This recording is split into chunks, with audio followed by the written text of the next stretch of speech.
Bugun 6-avgust kuni Surxondaryo viloyatida poyezd Lacetti'ni urib yuborishi oqibatida haydovchi halok bo'ldi. Bu haqida Surxondaryo viloyati yo'l harakati xavfsizligi boshqarmasi xabar berdi.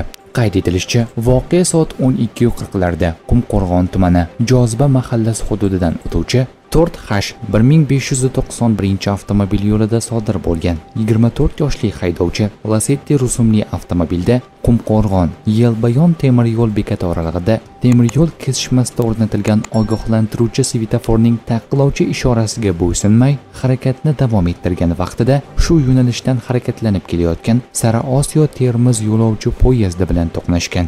Oqibatda haydovchi olgan tan jarohatlari tufayli voqea joyida vafot etgan. Mazkur holat yuzasidan Qumqo'rg'on tumani Ichki ishlar boshqarmasi tergov guruhi tomonidan tergovga qadar surishtiruv ishlari olib borilmoqda deyiladi xabarda.